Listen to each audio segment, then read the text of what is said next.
Voltando aqui com o Edvilson Kujic, o chefe da Defesa Civil. Fala aí, Valdomiro, eu sei que você tem uma pergunta. Deixa eu fazer uma pergunta aqui deixa eu ver quem é que mandou, o Edenir ali do Cedrinho. Ele manda até um vídeo na rua CD09. Ele faz uma pergunta seguinte, Kujic, eu vou fazer a pergunta e depois eu boto o vídeo ali. Eu gostaria de saber se a Defesa Civil ou a Prefeitura tem como eles derrubarem esses eucaliptos que oferecem muito risco. Quando da ventania, a Defesa Civil já veio até aqui olhar, mas até agora nada. Bota na tela aí só pro Kujic deve estar por dentro, né? Então, o eucalipto é uma questão que volta e meia tem solicitação para analisar, né? Só que o eucalipto, o que acontece? É uma área de reflorestamento, né? E o eucalipto, ele tem uma legislação específica que, né, isso é quase que consenso entre o pessoal da área ambiental que ela não é adequada, né? Porque o eucalipto tu podes fazer a revegetação dele, né, no local, licenciado, evidentemente, né? Não pode tirar a vegetação nativa para plantar, mas ele tem que manter um afastamento só de 10 metros do limite do terreno. Só que o eucalipto chega a 30 metros, né? Então é uma questão complicada onde realmente tem que mobilizar o dono do terreno para que ele se conscientize para fazer o corte, né? E evidentemente que se acontecer de cair, né, um eucalipto desse e atingir, o dono do terreno pode ser responsabilizado, mas é uma situação que acaba fugindo um pouco pela questão realmente da característica, né? Só precisa manter 10 metros de afastamento e é do limite do terreno, né? Não é da coisa. Então. Pois é, eu venho uma pergunta. Você, do ponto de vista técnico, nas encostas, é importante você ter a vegetação, inclusive árvore? Extremamente. Ou não é? Mas eu vou te dar um exemplo agora prático. Eu morei aqui na 1º de Maio, tem uma residência que hoje é alugada, e a minha casa não é uma encosta muito íngreme, não é algo muito... Mas eu tinha uma árvore, uma dessas árvores nativas, que com o vento ela acabou caindo e caiu em cima do telhado. Destruiu o telhado, né? Mas pensa numa árvore. Agora, quem é que ia imaginar que uma árvore daquela um dia ia cair? E caiu?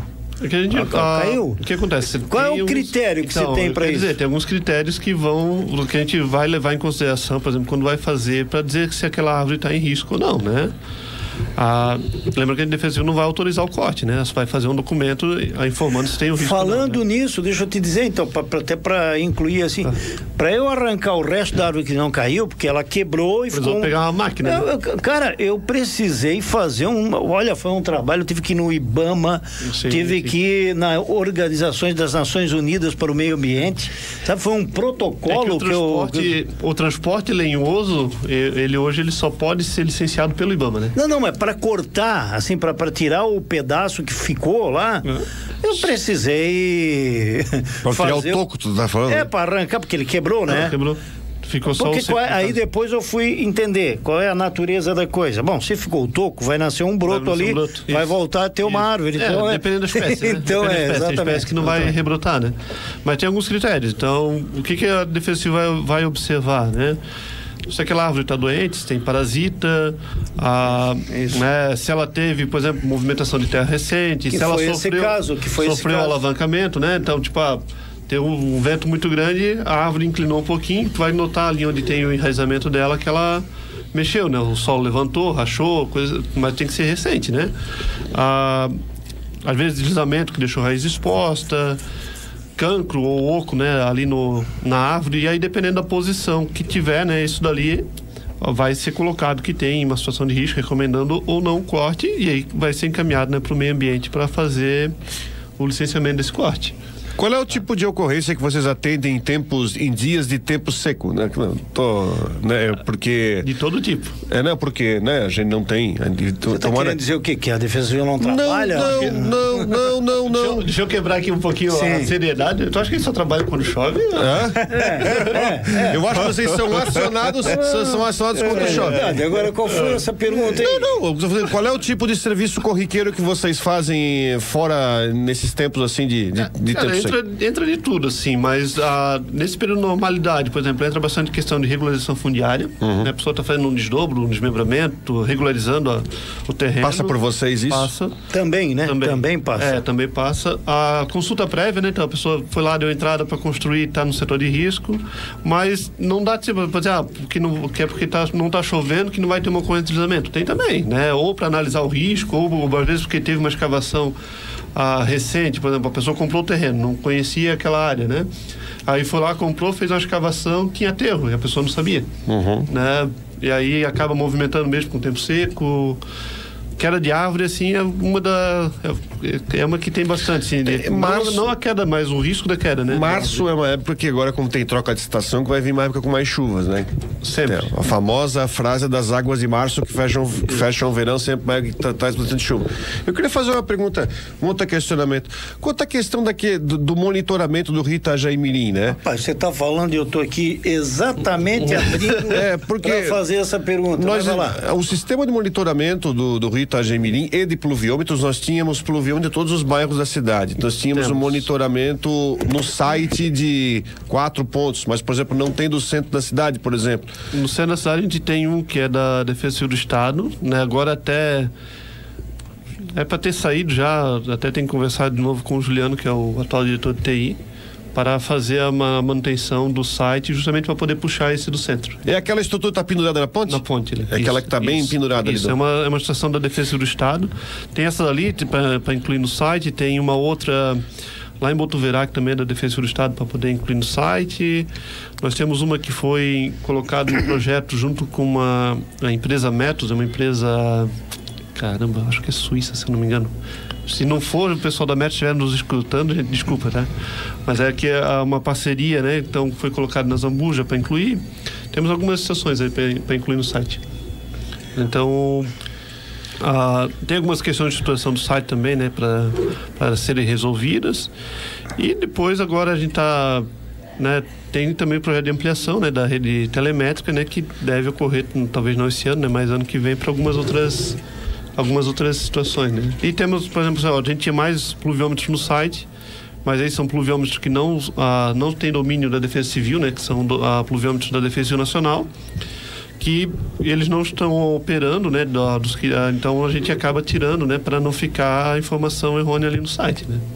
Eu me recordo que 2023 ou início de 24, depois daquela situação de novembro de 2023, você veio aqui, eu não me recordo se foi ainda em 23 ou foi no início de 24. Que era para ter saído a licitação do site e acabou não dando certo. Isso. Foi feito um processo, acabou não dando certo e agora está sendo feito de novo, agora até 99% que vai dar certo. Mas tem prazo, Kujic? É para estar dando agora o prazo para as empresas, né? Então já deve estar nos finalmente. E a modernização? Não falo nem do site, mas do sistema, a modernização. Porque o Rodrigo é muito ligado nesse setor. O setor, ele acompanha muito né? Hoje o nosso monitoramento, você qualifica ele como eficiente ou ele ainda tem falhas? Em relação à eficiência para passar informação para vocês fazerem um alerta em relação a vários cantos da cidade. Ele tem falhas, mas é pela questão dos pontos de monitoramento, né? Então, por exemplo, nós estamos pleiteando, até já solicitamos ao secretário de Estado e até mesmo agora a gente está montando, né? Em conjunto com o Abiruba, Botuverá e Presidente Nereu, um ofício para a Defesa do Estado para implantar uma estação lá em Presidente Nereu, né? Porque lá a gente não tem monitoramento da situação do rio, por exemplo, né? E aí tem a questão, né, de ter uma estação lá justamente porque o pessoal pensa, a chuva de Brusque é só o que acontece lá em Vidal Ramos, né? Mas o Rio Naufrágio lá de Presidente Nereu é um afluente importante, né? E que às vezes vai interferir, né, em como o rio vai se comportar. Então, para ti, o cenário ideal seria colocar o monitoramento de rio ou pluviômetro lá? Rio. Aí, no caso, assim, porque hoje o monitoramento do Botuverá funcionando. Sim. Qual seria o teu cenário ideal? Eu preciso ir mais um aqui. Então, hoje, o nosso planejamento de ampliação, ele envolve mais se eu não estiver enganado, são mais de 16 pontos. 16. Né? Isso para várias situações, né? Não só para o Rio Itajaí-Mirim. Então, Ribeirão também. Ribeirão também. Então, por exemplo, a gente tem, por exemplo, o Ribeirão da 1º de Maio não tem monitoramento, né? Então, a gente tem um pluviômetro, mas não tem monitoramento de nível dele. Então, é interessante que tem. Águas Claras, a mesma situação, né? Tem outros ribeirões ali que que é importante ter nesse monitoramento. Depois a gente tem, por exemplo, mais fluviômetros, né, que é esse que mede o nível do rio, por exemplo, em outros pontos do Rio Itajaí-Mirim, para a gente conseguir acompanhar a evolução do comportamento do rio. Então, a gente entre Botuverá e Brusque, por exemplo, não tem nenhum, né? Hoje a gente consegue fazer um monitoramento dependendo do nível, da projeção de nível, pelo pluviômetro Dom Joaquim, porque causa um represamento no Rio Bedão do Cedro, né, no Rio do Cedro, e a gente consegue acompanhar por ele, mas é importante ter um ali no Itajaí-Mirim, porque vai te dar uma precisão maior, né? Mais um em Vidal Ramos, o de Presenereu, e ali um entre Botuverá, ainda mais um entre Botuverá e Brusque, e mais um quando chega em Brusque. Tu chegasse a falar da outra vez aqui que com a construção da beira-rio margem esquerda nova, muda constantemente a questão de cota de enchente. Mudou, né? Mudou, né? Mudou. Já foi feito o levantamento dessas novas cotas de enchente? A parte inicial foi concluída já no ano passado, né? Até 8,96 metros. Certo. Foi concluída em junho ou julho, se eu não me engano. E o levantamento total, toda a parte de campo já foi finalizado, o levantamento, né? Agora nós estamos fazendo a questão da conferência, né? Que daí é um trabalho mais chatinho e minucioso, né? Então, tu vai lá, cota por cota, tens que fazer a comparação, né? Para ver a situação, né? O quanto que alterou, para ver se realmente aquela alteração faz sentido, né? Porque você pega, por exemplo, eu tenho, digamos assim, vou pegar um exemplo, né? Que é fictício, né? Não lembro agora, não vou lembrar de cabeça qual que é a cota aqui da 1º de Maio, né? Eu lembro que aqui, por exemplo, aqui atrás, aqui na outra rua aqui de trás, era 8,95, se eu não me engano, 8,96, a cota antiga, mas agora teve alteração. Então, por exemplo, eu pego aquela cota ali, 8,96, e digamos, fiz um levantamento, agora essa cota passou para 10 metros. Eu vou ter que comparar com uma outra cota que tem próxima para ver se essa diferença é a mesma, né? Porque pode ter sido uma falha na medição que foi feita com o nível óptico, ou pode ter sido uma falha na calibração do GPS, ou pode ter sido um erro, né? Uma falha quando foi feito o primeiro levantamento. Então é um trabalho um pouco mais chatinho de fazer, né? Demanda ali uma certa concentração, né? E realmente fazer essa comparação para ver se está batendo os valores, né? Qual foi a última vez que aqui em Brusque nós tivemos um evento climático que fez uma junção do rio Itajaí-Mirim, a sua nascente, e também dos ribeirões? Assim, que você teve um momento em que a chuva ou a precipitação pluviométrica, ela atingiu não só a cabeceira do rio, a nascente do rio, como também os ribeirões aqui, porque nós estamos falando em monitoramento de toda a parte considerável 2023, isso. Né? Mas me refresca a memória, qual foi a última vez que nós tivemos um evento climático que a cidade de Brusque sofreu tanto pelo rio como pelos ribeirões? Você lembra? 2023 foi uma situação, né? Assim, né, a gente lembra muito da questão da enchente, mas se você for puxar de memória 2003, por exemplo, no dia 15 de novembro a gente teve alagamento na 1º de Maio, na Zambuja, né? No dia 16 tivemos de novo nessas ruas, e depois tivemos a questão do rio, né? Maio foi mais a questão só do rio Itajaí-Mirim, a gente teve maio de 2024. Estou fazendo essa pergunta por conta da previsão, porque aquela história de a previsão da Defesa Civil foi tanto, mas aí há sei lá, um espaço de erro, né? Que é considerável, mas às vezes é pior do que pesquisa eleitoral, né?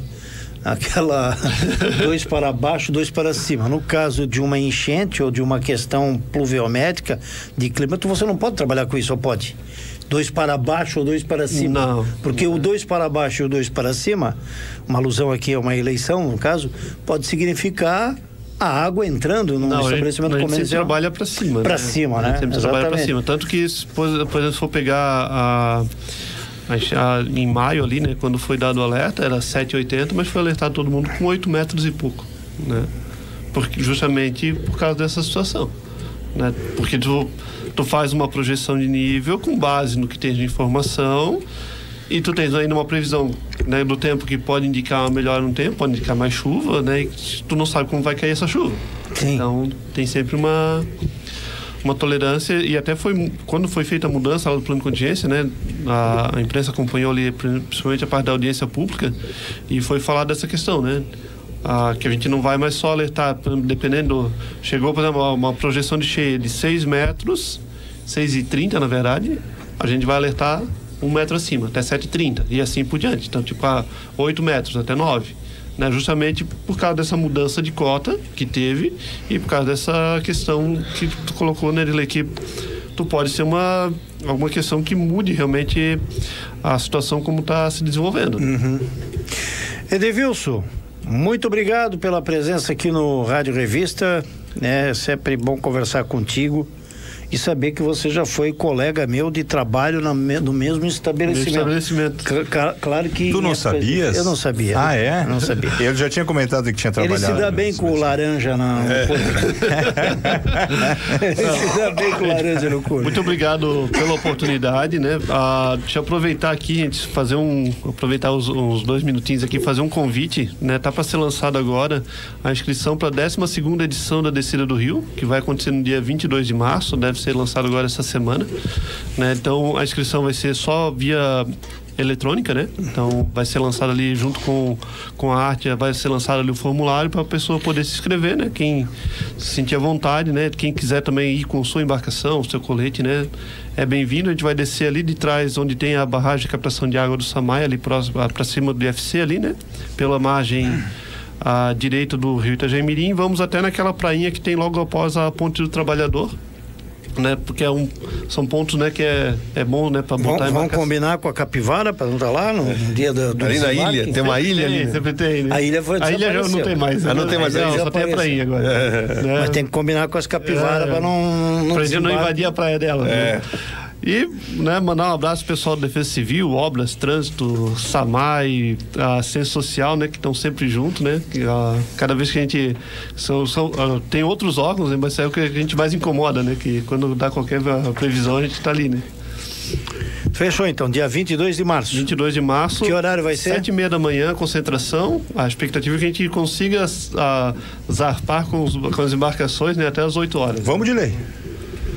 Olha, eu ainda sou a favor de colocar o canis. Acho que eu sou a favor de colocar nessa embarcação o canis. Já vou dar aqui, ó, o canis e o moço da nossa aeronave para fazer do barco esse, como diria aquele nosso ex-comunicador, um sobrevoo aéreo. Sobrevoo aéreo. Ele chamava de sobrevoo aéreo. Então vamos já ver o diretor de sobrevoo. Já vamos. já deixe uma vaga pro Canis, o nosso lobo, que é o lobo do mar também, o lobo do rio. Do rio, nesse caso. O lobo do rio. E junto pra gente, eu acho que é interessante fazer uma matéria sobre isso. Com certeza. É um evento bem legal, o pessoal, né, olha o rio de outro ângulo, olhar, né? É de outro olhar, verdade. Estaremos nessa aí. A Rádio Cidade estará aí. Não sei se é o Valdomiro, de repente você pode fazer o trabalho aí. Junto com o Luan e o Lobo, enfim. Vamos arrumar uma embarcação só pra Rádio Cidade. Mas precisa ter embarcação, não? Então, nós vamos ter algumas embarcações da Defesa Civil, né? Que vão estar disponíveis ali, o pessoal se inscrever, só que aí, nessa aí a vaga é limitada, né? São 56 vagas externas, né? Vou correr para tentar garantir. Mas a equipe de jornalismo, eles vão arrumar vagas, porque trata-se de uma divulgação, né? A risada do Kujic. Não me compromete, tem mais emissões. Você viu a risada do Kujic como que diz assim, cara, não posso afirmar aqui. Não me comprometa, gente, pelo amor. Isso me lembrou um pessoal da imprensa que gosta de jogar futebol, viu, Dilei? Oi. Conseguiu 2 quadras gratuitas e uma de cortesia para jogar. Sobrou gente. Aí no terceiro jogo, quando é para pagar, vamos rachar agora. Opa, aí fugiu, foi pra cá, outra pra lá. Faltou time daí. Mas aqui é uma questão jornalística, trazer uma informação. Eu já fiz 2 vezes, essa, mas eu fiz lá da Cristalina, eu fiz uma com o Samay, lá da Cristalina, lá onde eles iam construir a ETA, né? ETA. Lá da Cristalina eu fui até a Ponte dos Santos Dumont. Todo ano a gente faz geralmente a gente muda o percurso de um ano para o outro. Você sabe que eu tive uma decepção na primeira vez? Eu, assim, quando eu olhei o nosso rio, é muito poluído, né? Então, assim, é uma coisa assim que você vê, o povo não cuida o intuito é justamente esse, né? Porque às vezes a nossa história de colonização, a gente foi virando as costas pro rio, né? Então o rio era um sinônimo de ruim, né? Era onde a gente jogava esgoto e tal, né? Então a ideia é justamente trazer essa visão de que se a gente não, quanto mais a gente cuidar do rio, menos problemas com o rio a gente vai ter, né? Então a gente vai, por exemplo, a gente já teve recolhimento de pneu, de televisão, sofá, vaso sanitário, mas a gente recolheu, a gente não isso aí que me decepcionou. Tem vários órgãos aí que vão junto, né? Justamente para ter essa visão, né? Essa visão diferente. E a Defesa Civil, uma vez a gente desceu para fazer um levantamento da situação do Rio Itajaí, desceu de Vidal Ramos a Itajaí. A gente fez o percurso em 5 dias, né? Tá de fazer mais rápido, né? Mas aí como vai parando, né? Fotografando e fazendo registro, foi 5 dias de expedição para chegar até Itajaí. Temos que fazer uma dessa também. Uma expedição. Essa é interessante. Essa seria interessante. Legal. Muito